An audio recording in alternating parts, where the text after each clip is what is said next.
Thank you, Kesh. We are fine. Nairobi is a little bit warm this time around. We've been getting some rain, and yeah, we're looking forward to what we hope to be an exciting race on Sunday. Okay. It's raining cats and dogs in Kampala of late. How is you talking about weather being warm in Nairobi? Do you have rain of late, or it's entirely dry of late? It literally rained most of last week. Actually, I think it rained every day of last week, including Saturday. We didn't get any rain yesterday. I think the weatherman thinks that it's going to be a bit warm for the next couple of days. I do not know if we'll have rain over the weekend. That usually messes up things when it rains. But again, it creates for some good racing excitement, because you just never know the wild card that shows up that day. Okay, you're live on FIFA TV as well as on 102.1 for FM. Thank you for finding time to join us on this day to bring us up to speed with all the latest in the world of motocross in Kenya. First things first, maybe you can give given the fact that we're hosting you for the very first time, you can give our dear viewers and listeners a brief your background in motorsport in a nutshell. Okay, great. No, thank you so much for hosting me. I appreciate the time, and obviously I think there is a big bond between Uganda and Kenya. Personally, I have never participated in the racing in racing as a racer, but my children do participate in the race, and it's an event or a sport that I've actually found to be exciting, very good for the character development of the kids. But also, just a little bit about myself is that I'm actually from Uganda, but I am based in Nairobi, and naturally I have to behave well for my host. So we race for Kenya most of the time. I have two riders, my son Dylan and my daughter Kiara are riding in 50cc, and Dylan is riding in 65. Our history with the sport has been about 6 years now, starting from Pee-wee all the way to 65 where we are now, and hopefully soon we shall be riding 85 with Dylan, and Kiara moving on to 65. Okay, then you're in leadership. Then your role in leadership. Yes, so for the last 3 years, I have been working with the club on recruitment and marketing. As you know, our sport here has not been as populated as Uganda. Our numbers have suffered a little bit. We're going through a bit of a cycle where we actually don't have many riders in the bigger classes from 125 upwards. So we normally have a challenge raising numbers in those categories. But we've seen some very good numbers in the younger categories in Pee-wee, that is 50 junior, and we see some good numbers in the 50cc and the 65cc as well. So going forward, we expect to have a very competitive 85cc class next year, because we'll have a number of riders moving up to that level, and we'll also have a number of riders graduating from 50cc to 65, and we also have a number of riders moving from Pee-wee up to 50cc. So in the next few years, we should see a better distribution across the sport. Part of the reason Uganda has dominated the last season is because, or the last few seasons, is purely because of numbers. Uganda always has better numbers than Kenya. And yes, of course, some very good riders, we must acknowledge that. But I think Kenya has also not shown with the few numbers we have. We have also been able to put up a significant challenge where we can.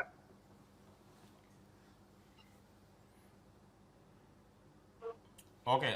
Then what did you make of of Kenya's performance in the recently concluded FIM Motocross of African Nations, which was in Morocco, Marrakesh? Yeah, it was an interesting experience. We were ready. Of course, we had a few riders, again, fewer riders compared to most of the other teams. But our 65, we had 6 riders. We had our 1 white beep. And we were very bullish about our chances of doing very well. We also had reasonable class in the 50cc. Actually, it was also a full class of 5 riders. And then we had 2 85s, 1 125, and 1 MX1. So that we had basically a team of 17 riders across all categories. But we were really betting on our 65s doing very well, because in recent times we've seen quite a lot of competition locally among the riders, with the new riders really showing a lot of form and quick improvement. We were disappointed, but we picked up a number of lessons from Morocco in Marrakesh. I think one very glaring difference was that our riders did not jump as the other riders were doing. But if you looked at the times, I think if we had been doing the jumps like the Ugandan riders, we would have been right there with the best of them. So those are lessons for us to learn how to quickly adapt to new track environments. Then that South Africa did dominate this tournament to the extent that they even won it eventually. Do you think that you, as a country, Kenya was hampered by numbers, or even the issue of the track itself did affect the performance of your riders? Well, it's a combination of both. I think track, my own observation was that we did very well everywhere else except for the jumps. That's what made the difference. So I don't know whether the jumps were a bit unusual for our riders. That could be the case, but we know that that's a lesson we shall pick up. And yes, if we had the numbers across the various categories, I think we would have performed fairly well in terms of the overall country ranking. Okay, I'm with 2 colleagues here. One is called Joe Brewer, and the other one is called George Semakula. You must be, I was talking to George in the course of the day, and he told me you speak very, very fluent Luganda. Yes, Nyogera nyo Luganda. Okay, George has questions for you as well as Joe, then we'll wrap it up. George, yeah. Herbert, good evening, Sebo. How are you, Sebo? One of my questions, you've already answered it somehow. I wanted to ask about weather. At first I was happy you mentioned about whether Nairobi being warm, but then you confused me. You know, the weatherman, that side, you know, is unpredictable. So should we expect, as per weather forecast, is it going to be a muddy race or a dry one? I don't want to put my neck on the line. But you can tell it to the weatherman. Those Onjem will be prepared for anything. Atemba Manyi Muvera very flexible. We all are keeping our fingers crossed. Naengeri Enkuba, if it is unlikely to rain this week, I worry it might rain over the weekend. So I think I would prepare for the rain in the event that it happens, and in the event that it doesn't happen, then it's always better to ride on the surface you're used to. But I think I would prepare for the rain just in case it does rain. It might be unpredictable because it rained all of last week. So simanyi oba enkuba eneddamu ate okutonya during the weekend or towards the weekend, I wouldn't know, but we will closely watch the forecast as we get closer to the days. Okay, another one maybe is when is the track closing, and will the Ugandan rider be given an opportunity to practice at least a day? So the track normally closes it normally closes on Wednesdays. I have not spoken to the technical team that is dealing with the preparation of the track. So perhaps you could reach out separately and we see what their plans are. They haven't announced the plans of what they're going to fix and when. And as you are aware, normally before the race, to call a pre-race, this time we didn't have one. So the track was not prepared, so it might need a little bit more time to work on. So, but I think, you can be in touch, and we will give you the information as soon as I get in touch with the technical team. Thank you, Mr. Hatanga. Okay, that was George Semakula, but Job also has 2 questions for you. Okay, Job. Oh, Herbert. Yes.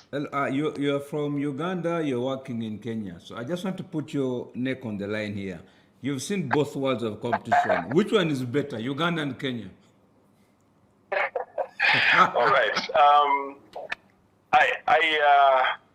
I will be very honest that for the last few years or several years, Uganda has basically been ahead of us. Twice we've gone to MXO and they've done better than us. I can't remember the last time we put up a real challenge with full numbers in the CSC. And we've also seen the commitment that some of your riders have to actually come for every single race to Nairobi. So it just tells you that there's quite a lot of zeal that we also need to pick up from. So yeah, we are observing and we are learning from our neighbors, and I think I'm the bridge somewhere in between, trying to manage both sides of the conversation. So we think that in the next couple of years, after we've also built up our numbers, we should be able to put up a significant challenge on the team. I think it's also good that both countries have opened up the championship to allow for competitors from, the other side to actually compete in the championship on either side, if you know what I mean. Yes. For instance, we've had Notia coming and competing in Uganda, and we have Katende Jonathan consistently competing in Kenya. We think that this is an opportunity for them that can actually grow forward to have the riders crisscrossing as often as they can. Okay, so still keeping it lighter, when Ugandan riders come to Kenya, do they attract that much of a crowd to come and watch the entertainment and the show of skill? Yeah, I think it's beginning to pick up some curiosity. I think across many sports, you don't, whenever you compare almost any sport between Kenya and Uganda, you always see a bigger fan base for whatever sports you're talking about in Uganda compared to Kenya. We are trying to change that, and the numbers are still small, but they are growing significantly. And part of the reason, again, is because we try to create that environment of, Kenya versus Uganda, 65cc up front. It creates quite a bit of excitement, and people like to see that. So we see numbers coming, and we like to talk about it as much as possible in the run-up to the events. Okay, maybe one last one. You've never ridden before, but you are a rider parent. But you are also Yes. an administrator and an official at these events. So the question is, have you had any challenges balancing your role as a rider parent, an administrator or official of rallies, or I mean of these events, or have you had experiences or chances of conflict of interest as a rider parent, as an official? If so, how did you address it, and what would you advise somebody if you were to face similar issues? Yeah, that's a very interesting question. So yeah, naturally, I mean, we are all parents, and we all are vested in the sport. We all want to see our children doing all right. But I think one way to avoid this conflict of interest is, not to engage in any sort of activity where you have a challenge. Maybe your rider is involved in something, and then at the same time you're the one dealing with it. I think whenever we are working, we have deputies. You're a COC, for example, but you have a deputy or somebody working with you. So you would rather refer those kinds of situations to your riders. Sorry, to your deputies. But what I have been lucky with so far is that I haven't found myself in that situation. So I wouldn't know exactly whether what I'm saying is relevant, but I think it's always good, and I think it's just like normal governance in any organization, whether it's a business organization or sporting organization, to recuse yourself of things that expose you to a conflict of interest. I think well put. We'll see you in the CSC. Okay, then confirm about the venue for CSC round 2. Yeah, so CSC round 2 is slated to take place in Vipingo. As far as I am concerned, that is the communication from MFSK. I represent the East African Motorsports Club, so I can't speak for MFSK, but as far as the calendar we have, we've been invited to show up in Vipingo for the CSC round 2, which also doubles as the Kenya Motocross National Championship MX9. That will be the last race of the year. Okay, then in regards to the event over the weekend at Jamhuri Park, any battles to look out for? Wow, it's very interesting, and I think Semakura will tell you that 65cc is the most competitive class. It is the most entertaining. We all like to see what's happening. There are riders who have emerged. Amani has been quite spectacular. His improvement curve was quite exponential. And now he's, sitting second, some points behind Jonathan.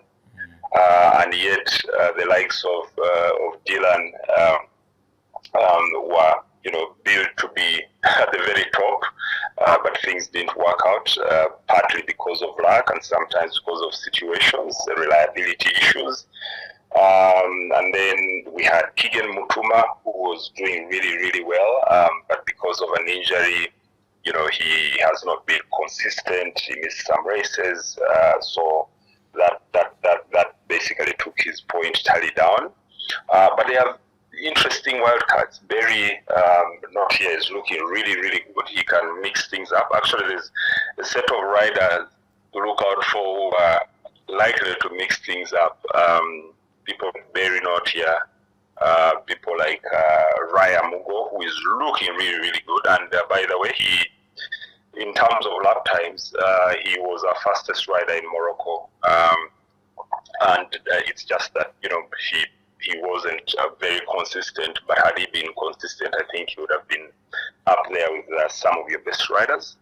And then we have people like Thuku, well, not consistently available training, but Thuku is one of those riders, if you find yourself behind him, you'll be in real trouble. So I see an exciting race that will have that has the potential of showing us yet another new rider taking the mantle on the day, and it could be anyone.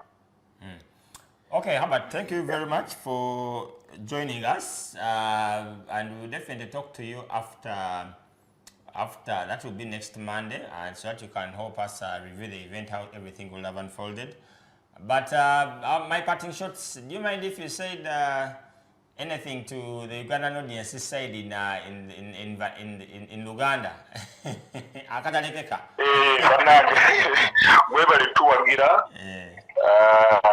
Maybe in a Jahova experience, sharing a call. So, Twanja Uganda, I think it was CSC 2021 or 2020? 2021. And Omutabani yali avuga first hit. I think Katendo Jukira pichi yamenyeka Katende natuwa frame. Era abana ne ba spending the whole night about fixing a pichi so that it's reliable for the next day. So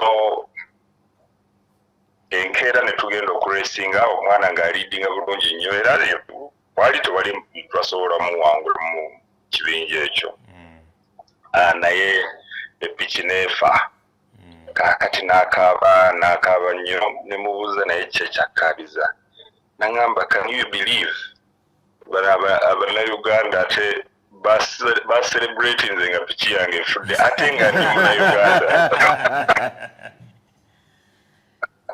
So kyembadde nyo okugamba Bannayuganda nti ono naye muntu wammwe ne wabeera ku side eri era abeera kalinga flag yammwe. Era nkyogedde mu Luganda ekyo oza tebajja kiwulira bannange abawa. Tebajja kiwulira yega. Kale tweyanza nnyo.